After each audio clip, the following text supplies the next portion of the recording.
Dakar7.com, site d'actualité nationale et internationale, maintenant à portée de main, 24 heures sur 24. Retrouvez toute l'actu sport, politique, culture, économie, revues de presse et même vos séries préférées. Téléchargez l'application dès maintenant pour rester au fait de l'actualité. Disponible sur Android et Apple Store.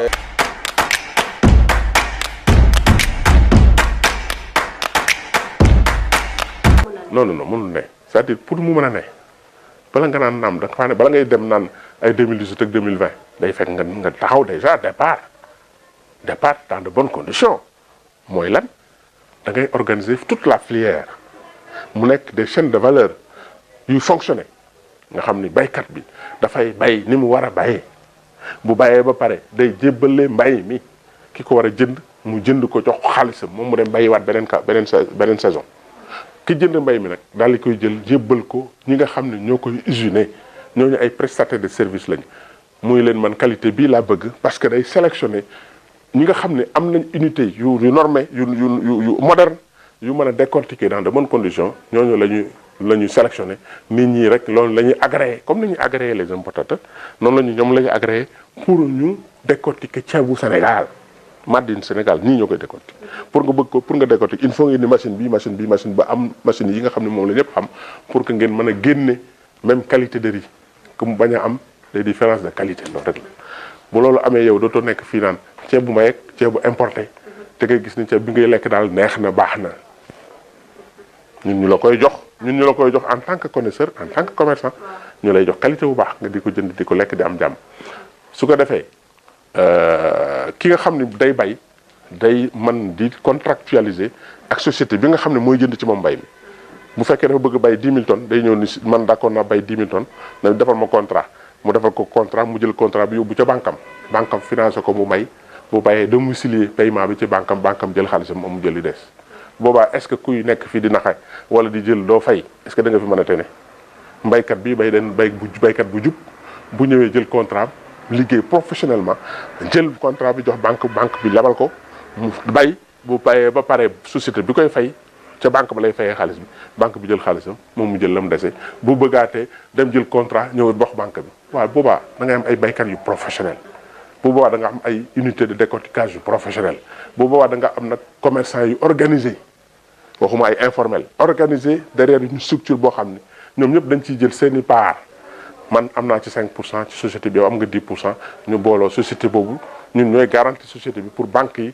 wóolu société boobu parce que ñun en tant que actionnaire bu ñu signé nii ci société bi lañ bokk banque bi lebal ko bu fayul ñun ñu fay selon pourcentage bi nga am société bi banque bi day wóolu lebalatul kenn nit mais mbooloo lebal su ko defee état bi aussi jàppale société boobu ci financement yi muy jëli pour jënd toute la production su ko defee société boobu buy jënd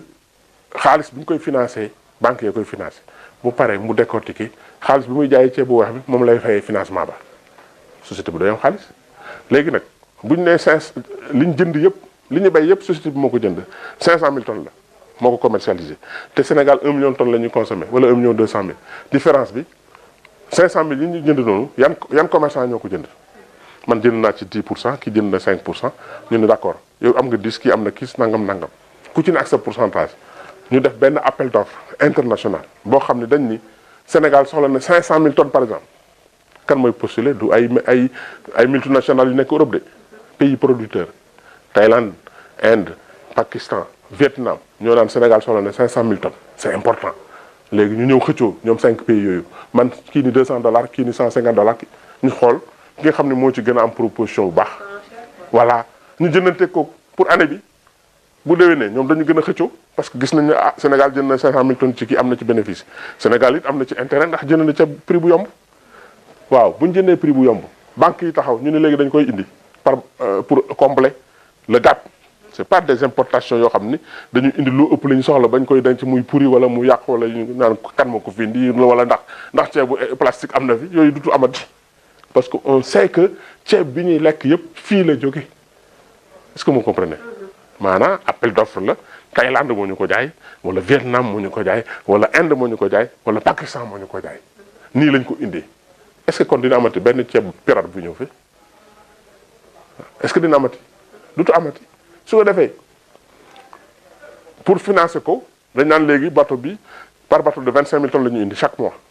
ba keroog muy jeex ba keroog 500 000 tonnes yi jeex bu ñu dee sa 25 000 tonnes man ma am ci 10% damay ñëw jël sama 2500 tonnes non keneen ñëw jël li mu am waaw bateau bi daal xam nga day daal di jeex banque bi ko financé day daal jot xaalisam man sama 2500 tonnes du ma la jël waaye bu ñu ma bàyyee ma indi 40 000 tonnes du ma xam fu ma koy dugal bu pertement awee bu ñëwee nga dee léegi nag lu bon ngay mos tuuti ak bénéfice ak lu wóor moo gën ngay lekk di fër di dee parce que bu ñu la yenoo loo attanul rek da ngay am problème loolu nag moo ci nekk libéralisation bi mooy waral nga dem yenu loo attanul ñëw doo xam foo koy jëmee mu ray la nga reyaale nit ñi mais mën na ñàkk xel nag jëriñu lu xalaat man de lii laa am ko xalaat